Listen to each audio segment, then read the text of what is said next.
Hey, you. Thanks for tuning in. Just a quick heads up, this episode is rated R, so expect that there will be some language that you may not want your kids to hear, lots of adult topics, and quite possibly some explicit conversations about sex. This episode is probably not safe for work, though, I guess it depends on where you work. Hey there. So today I have something that is a very different flavor from my normal show. I have gotten to be on some really cool podcasts that other people have hosted this year. And recently I was on one called It Goes Both Ways. And it's a very neat show. It's a pretty new podcast with the hosts Christy and Steve. They're a married couple and they've been married for, I think, 20 years. They have high school age children. And they had me on the show, and part of the reason why is they wanted to ask for my advice for some sex challenges to put some sexy times back into their long-term monogamous relationship. So I gave them 3 challenges, and I hope that they take them. I'm going to be back on the show and see what they thought, see how their challenges worked out for them. By the way, I have been taking my own medicine since this interview, and I've accepted these challenges myself. So I've been doing these with my own partner. And if you'd like to hear how my partner enjoyed the 10-minute blowjob for my pleasure, I expect that will be coming out on New Year's Eve. So take a listen to that episode. I hope you enjoy this episode and you join us back for the next one. Hello, lover. Hello, lover. How's it going? Just doing my best to communicate with both my eyes and my voice and my touch. It's a sultry episode. Okay, well, of It Goes all right. Both Ways with Okay. Steve and Christy. All right, Betty Boop, Christy okay? and Steve. Betty Boop, stop, okay? All right, and if you know who Betty Boop is, then you're dead. So Anyway, welcome to Goes Both Ways with Steve and Christy. Christy and Steve. So you're saying that I shouldn't be a phone sex gal? Love in an elevator. No, literally, when you said phone sex girl, it reminds me of the Aerosmith music video where he's like talking to the girl and his phone sex operator, and she's just like a mother with all their kids hanging all over the place. Oh, yeah. But hey, this episode of It Goes Both Ways, this is a very different, unique episode. It's definitely not in our typical genre. It is not. But that's why it's one of my favorite episodes that we've ever done, just because it is so different and it is outside of our comfort zone. There's so many times that I was like, oh yeah, like wanting to retract because I'm like, I'm cold and frigid. So if you want to learn to be a better lover to your partner, your spouse, if you want to learn how to be a better communicator to what you actually want when you're in the bedroom. Yep. We have someone who has a podcast, she'll talk about it, who actually has experience that you've never heard of before. This is like better than I think than any other like therapy show. Oh, for doctor, sure. quote unquote professional. Right. This makes Dr. Ruth look like Dr. Tooth. what? I don't even know what that means. Just I was looking for something that rhymed with Ruth. It's a brand new episode. The uncomfortable part for us is that she gives us a sex challenge. So make sure you stick around for that, because that's when we really get uncomfortable. It's right now, brand new episode of It Goes Both Ways with Steve and Christy. Christy and Steve. Christy and Steve.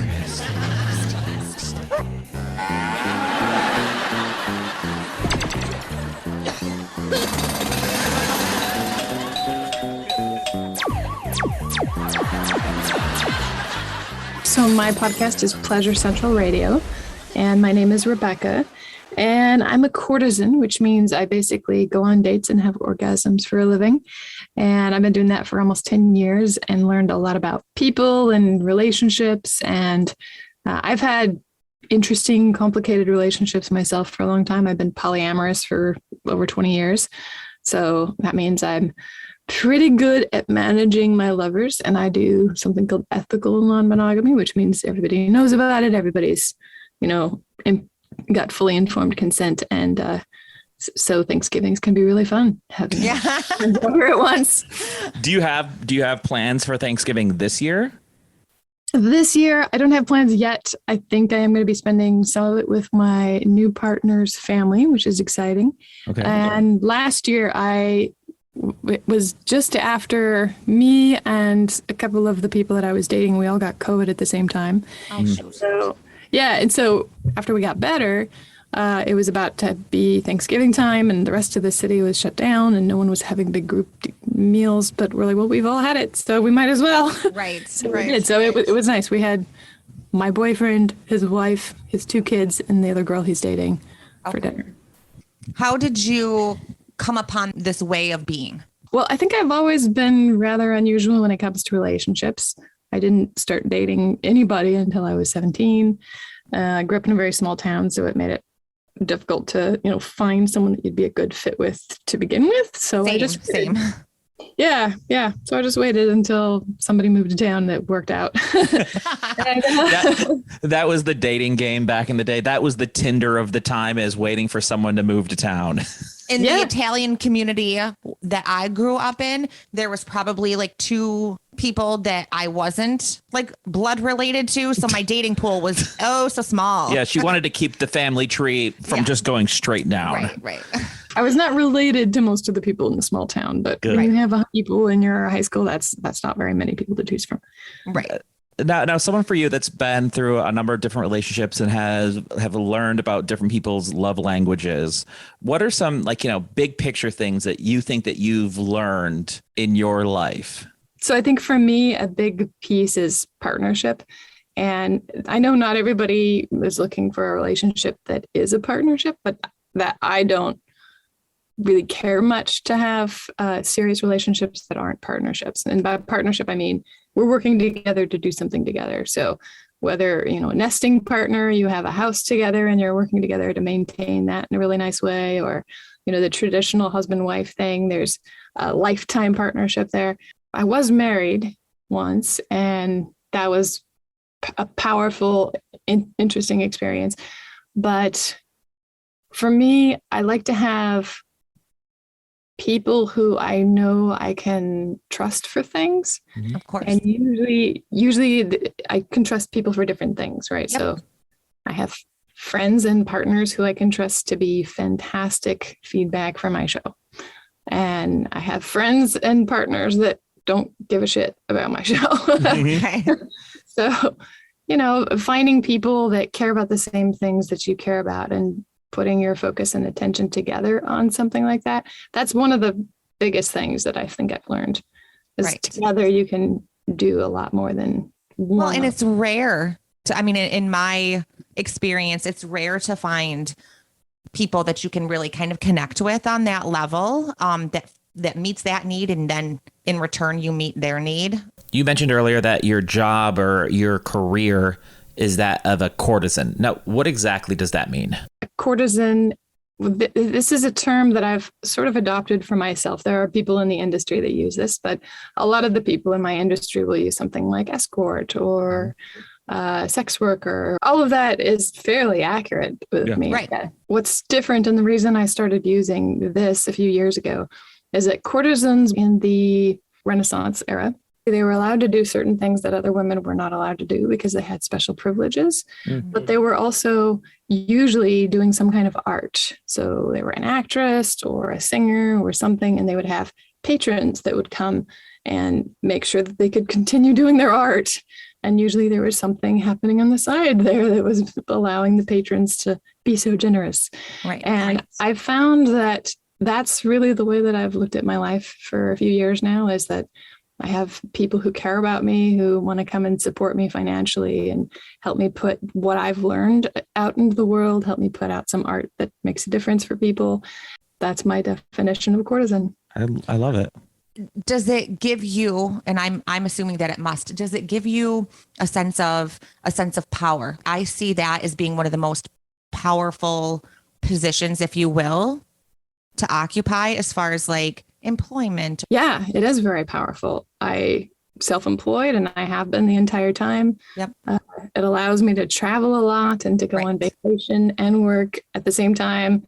Yeah, so there's a lot of power in it for sure. We teach other people how to treat us. And so I've learned slowly over years how to encourage people and show people what I need and what I want to thrive. And then this is one of the surprising things that I've learned through my work, is our culture doesn't really teach women how much men want to care for us. Once I learned that and I started to say, okay, this is something I'm willing to let myself be open to, then a lot of things shifted for me really quickly. Wow. So I like to be able to share that with other people too. Along those lines, because I don't know if you've heard our podcast, but we're big dummies. We're big dummies. We know nothing about anything. No. So we would love to call upon your expertise and see if you could like help us out a little bit. We've joked for the past year that we've done the program about how we're not the most affectionate people with each other. We've sort of like entered that stage in our relationship. What are 5 ways that we could be better lovers or better partners? Like, do you have any kind of advice? Yes. And before I jump into my advice, how about, is there 1 or 2 in particular things where you feel like this gets sticky? What do you mean by sticky? Like, why are we've been together for 17 years and we're just kind of in that rut, and we have kids and life kind of gets in the way in different intervals. Yep. And I think that right now we have entered the roommate stage of our relationship. I said a little bit of roommate. Also, I think that, I don't think that I'm the best lover ever. Oh my God. Wow. She just really she gave a look at you. And that's just because, like when you're young and dumb and full of cum, whatever, and you're 18 and 19 or 20, you're just like, honestly, it could be a person, it could be a tree, and you don't learn delicate things that you should be doing in a better way. Anyway, will you let her help us? This is my experience, both as being married for 8 years and then hearing other people's experience. So this may or may not fit for you, but I do know that women in particular, we are very sensitive to our environments. So when we're home, having sex and having our mind clear enough to have sex is really challenging, because the dishes have to be done, the laundry has to be put away, the kids have to be taken care of. All of those things have to be out of our sphere of attention in order for us to relax enough to be open to having sex. And there are ways that we can override that. There's 1 or 2 times a month when we're fucking ready to go, and it doesn't matter if there's socks on the floor, but that is more the oddity than the normal. Right. So I don't know if you guys have already done this. I'm sure you have some of it already. I found in my experience with partners is being able to talk about, hey, these are the things that really take my attention away from being able to be focused. If these get done, and then you want to have sex, I am so much more likely to say yes and to be totally into it. Right. Right. 100%. That makes sense. If you want to get the staircase done, I mean, that's what I would say for you to say. It's like, Steve, if you want to have sex, I'd pick up the paint. We're remodeling our house right now. And so go finish the staircase and then we'll bang it out. See, that's one of those traps. What would you suggest for like a partner that's not in the mood? How would you maneuver that? Do you have any suggestions? The reason they're not in the mood matters, right? So if it's 11 p.m. and you have a test the next morning at 9 a.m., not being in the mood and trying to override that, not necessarily a good idea. But if you're just not in the mood and there's nothing in particular that's keeping you out of that, I have found that touch is a really good way of getting me connected to my body and getting me back out of my head. Okay. And if my partner will just touch me and not walk away, even if we're sitting there and watching TV and they'll just touch me and not walk away, they don't have to be touching me in any particular way. But there needs to be like a physical contact so I feel connected with that person. And when there is, that will start to soften everything for me and open me up. Now, I also love making out. So once we start touching, then it's pretty normal for us to start looking at each other, and then pretty normal for us to start kissing. But that doesn't happen if our cell phones are in our faces. Guilty. I mean, I think everyone's guilty of that. Yeah, especially this year. There's been so much just being cooped up at home, and what else are you going to do? And now you've got to find a new way of adapting, of being around people. And yeah, it's challenging, but recognizing that that's definitely a limiting factor of intimacy. You can't be intimate with the person you're next to if you've got something else in front of your face. For someone listening, if they have a husband or a lover that just doesn't know how to make her do it, what would you say are do what, Steve? How to hit that knockout, hit that KO. The big O. Yeah, get that big O going. What are some life hacks? All right. So here's my number 1 life hack for better orgasms. Figure out how your partner's body talks to you. So this is different for everybody, but a lot of times, like if I'm giving a partner a blowjob or something, their breathing is going to change. And if I can see their chest and their face while I'm giving them the blowjob, I can get a really fine-tuned connection to where they're going in their head, right? Sure. So I can see that it's making a big difference. I can keep doing that thing more. Maybe I want to do it more vigorously.